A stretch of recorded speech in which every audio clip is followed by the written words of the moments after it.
Bloomberg Audio Studios. Podcasts, radio, news.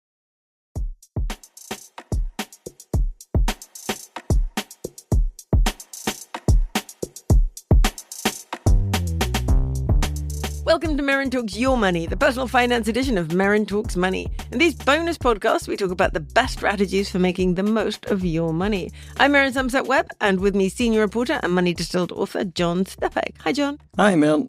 Right, this week we are tackling a topic suggested by Tala, an apprentice here at Bloomberg who's been working on our team the last few months. Tala is in her early 20s and says the surprisingly frequent topic among her friends is credit scores. I don't really have a credit history yet. How would my credit score be determined? What factors go into determining my credit score? And how do I even check my credit score? I've noticed that when I check my credit score on different websites, they vary. Why is that? I'm a bit lost by this one. I literally do not remember ever talking about credit scores in my 20s, John. No, but then we were privileged because the 90s were a much better time for young people in general. We didn't have to worry about money, did we, really? Because everything was so cheap. Yeah, we could buy houses. Yeah, we could buy houses, I suppose holidays. on the plus side, the fact that Tala and her friends are caring about credit scores, maybe they're taking out mortgages. We'll talk about that later. Anyway, so the question is, how do credit scores work? What are they? Do I have one? Do I have several? How important is it? What does it mean? What affects it the most? And how do I make it good? So lots of questions here, some of which John and I could answer alone, some of which we quite clearly couldn't. So we've brought in an expert to help us go through all the basics of this subject, John Webb. John is the Senior Consumer Affairs Manager at Experian. John, thank you so much for joining us today. Oh, glad to join. So right back at the beginning, what is a credit score? There is not one credit score. So your credit score is a number that is given to you by a credit reference agency like Experian, and there are others as well. Equifax and TransUnion are the other two. So there's three main credit reference agencies. And we will all give you a number, and it's a summary of the performance of your credit report. So all the information that's on there, how you've managed credit in the past 6 years or so, and how much debt you are in, for example, right now. And the number gives you a good indication of how a lender will judge the information on your credit report when you apply for credit. Okay, so this is a number. What is a good number and what is a bad number? Well, that's an interesting question. Because there is not one credit score, don't judge the numbers side by side. Each credit reference agency will give you their own. Experian is out of 999. So we will give you a banding to say, somewhere along the lines of you're somewhere in the good or very good or excellent category, for example. And your number just summarizes and gives you a really good indicator of where you sit on that banding. And, that's how a lender will really look at that information and say, okay, you know what, we do think that's good. And that's how we base that number.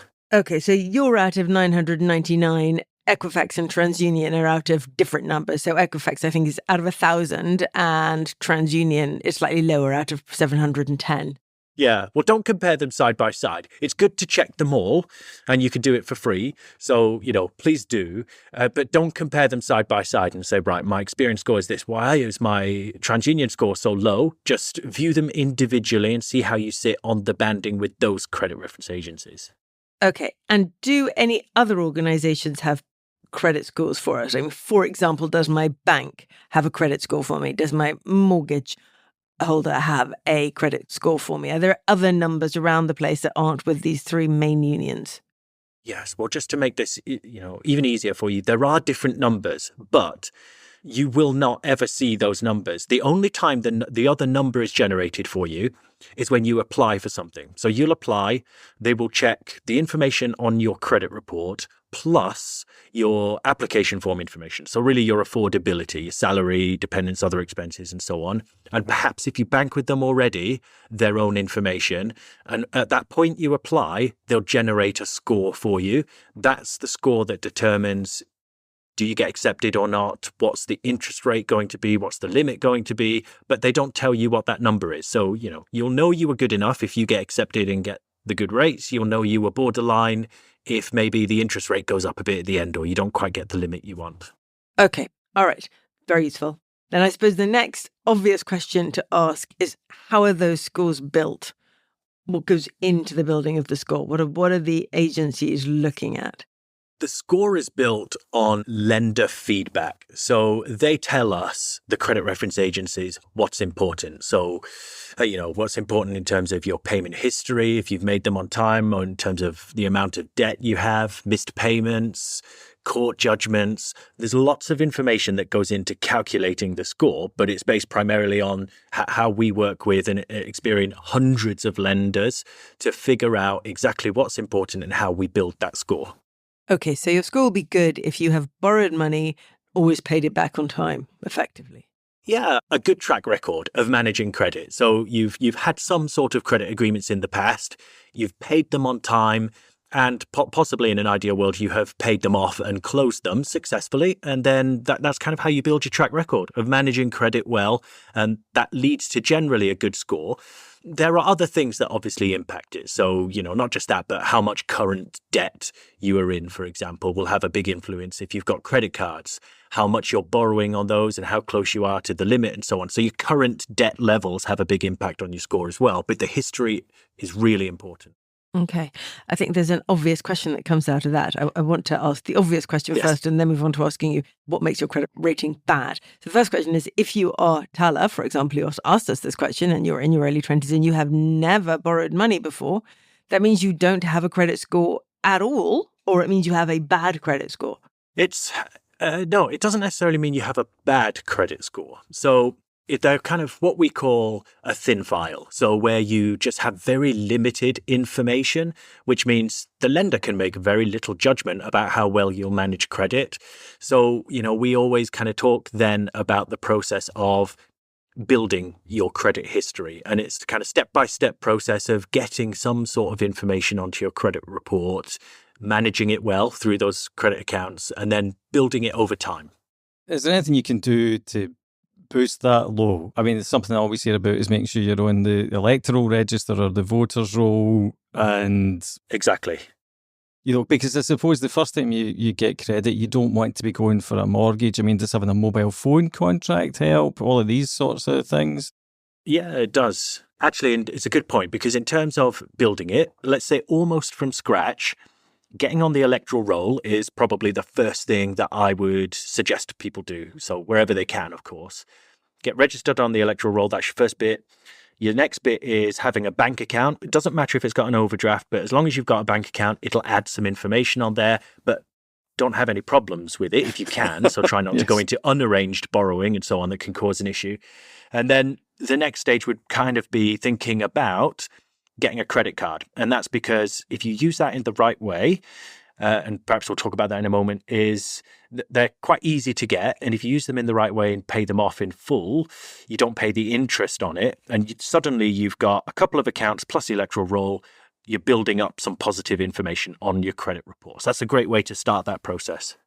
I think we better go straight into what is using a credit card the right way. I mean, I think we would think using a credit card the right way is buying stuff with it, paying it off, not paying any interest. But you said that already. Is there something else involved in the right way?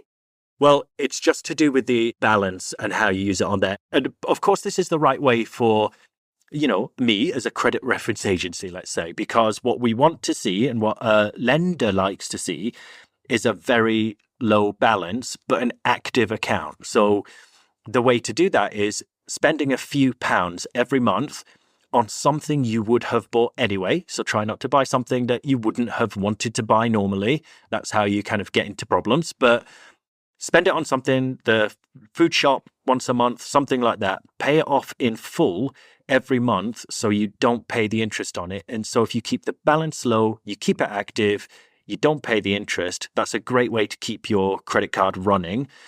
Of course, there are people who use credit cards to do their normal spend on. That's because they might get rewards, points, things like that on it. And there's nothing wrong with that. But if you're spending a large amount or getting very close to the limit every month, then that can show on your credit report and that could affect your credit score. So you probably want to avoid that right before you apply for something important.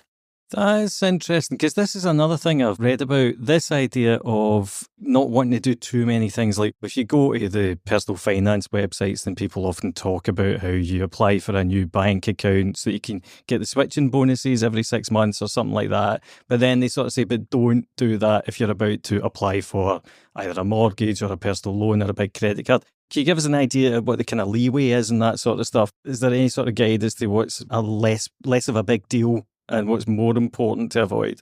Yeah, so there's lots to that question. But the first part is we generally say, because when you apply for credit, it pops up on your credit report and it could lower your credit score. And so we say keep those to a minimum where you can. So probably a couple every few months is a good idea. And so, that's why we say probably a couple of months, 2-3 months before you apply for something bigger, like the mortgage, for example, you want to avoid applying for other types of credit just so you don't have those applications pop on. But the other part to your question is if you're applying for something that has a value to it. So let's say you're taking out a loan or potentially even using buy now, pay later or something that would add a balance of debt to your credit report. You, again, might want to avoid that before applying for something big, just because of that will then impact into your affordability, how much you're currently borrowing, those kinds of things. Yeah. One quick thing there, you mentioned buy now, pay later. What is the status of that at the moment? And because I've not stayed fully abreast of this, and I remember the sort of Klarna style stuff wasn't really being kept an eye on. And how's that changing, or what's going on with that? Yeah, so it's an interesting question, but there are buy now, pay later lenders who are sharing with credit reference agencies now. Klarna being one of them, they share their information with us, and some of the others do with the other credit reference agencies as well. It doesn't factor into the credit score we give you yet because the sharing is so new. And there is regulation that is kind of proposed and coming down the line, which may mean that possibly next year, 2026, they will be regulated to share all buy now, pay later accounts with credit reference agencies. So that might come down the line, but it may be that if you use certain ones, they will share with a credit reference agency at the moment. So you'll see those accounts pop onto your credit report. So let's talk about what makes your credit rating bad. What are the things that actively make it bad? I mean, I'm assuming it's things like having a county court judgment against you, a bankruptcy, an IVA, that kind of thing. But is there anything else that will actively make it bad that might not be immediately obvious to people like us? Yeah, of course. So these obviously are the things to try and avoid where possible. We've talked about applying for credit. So, lots of applications in a short space of time, that's likely to drop your credit score. If you've got lots of new accounts as well. So we calculate the average age of your account. So really what we're saying is long-running accounts are good. Loads of new accounts can kind of impact your credit score quite significantly, especially if they're under a year old. And then the next part is payment history. It's a really big part of calculating your score. So missed payments, even one of them could impact your credit score by quite a lot. So, really important to have the direct debit set up, make sure things are paid on time. Even the mobile phone contract, the smaller bills that you think, actually, that's not going to have much of an impact. It will still impact your credit report if you miss it. Does that include your electricity bill and your water bill and all that sort of thing? Yes, they are shared with credit reference agencies as well. So, if you're missing those payments and also incurring debt for missing those payments, yes, that will show on the credit report as well. You talked about county court judgments. So court judgments, anything to do with insolvency, like an IVA or bankruptcy, will obviously have a significant impact on your credit score. But the biggest thing that actually does have an impact on your score is what we call a defaulted account. So that's an account where you haven't paid it in probably somewhere around 3 to 6 months. And the lender has then closed the account with an outstanding amount, set as a default, stays on your report for 6 years from that point. And that has a really big impact on getting credit. So, my biggest advice actually in that scenario is if you're missing payments or you're going to miss payments and you're in that place where you will go on the road to potentially a default, is speak to the lender straight away, try and set some sort of payment arrangement up that at least stops it going to a default. Or as well as that, speak to a free debt advice provider, your step change pay plan, someone like that who can really help sort out, your kind of finances and budget and so on and find the right solution for you. let's say I'm applying for a mortgage and my credit score with Experian, with all of them, is not excellent, but very good. What's the difference in the interest rate that I'm likely to get offered for a mortgage? That's a very difficult question to answer. So, well, don't focus on that too much. And the reason I say that is, like I explained earlier, what happens is the lender doesn't see the score that we give you. They see the information on the credit report, but they use that in conjunction with your affordability information. So you might have a huge deposit. I'm sure you've been saving for a long time. So you've got that. Your salary is great. Your other expenses are minimal. And that, together they calculate that and give you their own score. And that might mean that you get, a very, very good interest rate. If there is an issue with affordability or with negative information on your credit report, that's where you might start to see the interest rate is getting a little bit higher when you apply. But that's down to each individual lender, how they judge it, how they, assess that score and, what rate they give you at the end. You're saying that there may be no difference between the interest rate I'm offered if I'm very good or excellent. It's still so subjective, isn't it? It's, I wouldn't say subjective, because it's slightly, so I guess it's scientific in the sense that, it's a lot of data to look at and judge, but each lender will be slightly different in how they assess it. So I don't want people to get hung up on the fact that they're 12 points away from being in the excellent category, because that will have very minimal impact on, how the lender judges the information. It's really about making sure your credit report's in a good place. And then obviously they factor in the other information as well. Yeah, it's a bit late for that, John, to be honest, because we are target-driven people. And John and I, the second we finish here, we'll be going online and we'll be trying to find out what our score is at each one. And it doesn't matter how far off we are off excellent, we're both going for it and it will be a competition. I'm going to be excellent long before John, right, John? Oh, absolutely, absolutely. Yeah. Maybe he's excellent already. I don't know. We'll be finding out in the next 10 minutes. And the other thing I wanted to check, John, was see if you do have bad credit, how do you repair that? Like, say you've had, I don't know, a dodgy kind of kind of 20s, but now you're a responsible adult. What should you start with? Well, look, the good news I'd start with is that generally information on your report stays for 6 years. So there's always light at the end of the tunnel if there's something negative. The thing I would say is key is just keeping on track. So you might have some negative stuff. It's about, can that negative stuff be brought up to date if you've been missing payments and kind of turn that into a positive, keep that running well. And depending on what it is, it might mean that you focus on other accounts. So those basics that we talked about earlier, having the bank account, maybe having the credit card, and just focusing on those and keeping them running well, on time, paid on time, balance is low.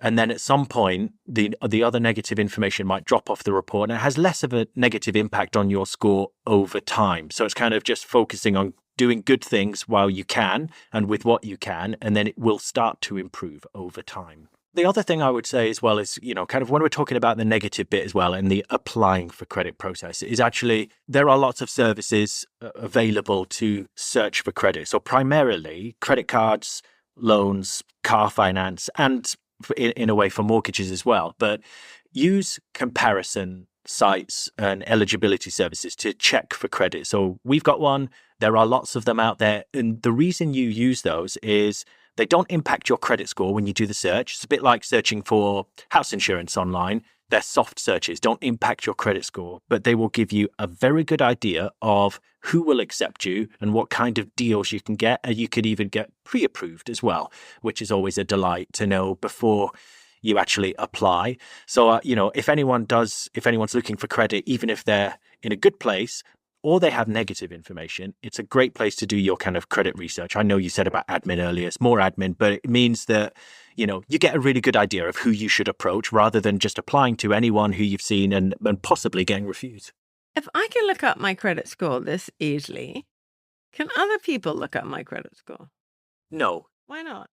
So when you, say, open an account with a credit reference agency, we go through lots of checks to make sure it's you that is setting up an account to check your credit report and score. We verify information across public record information like electoral roll, account information to verify that it's definitely you. And if there's any issues with that, we also go through further checks to check your ID documents and possibly bills or statements as well to make sure that we do not show anyone else your information. Okay, good. I'm still nervous about my electricity bill now and everyone else looking it up. So I think we're all good. John, thank you so much for being with us today. We really appreciate it. No, glad to be here. Yes, thank you.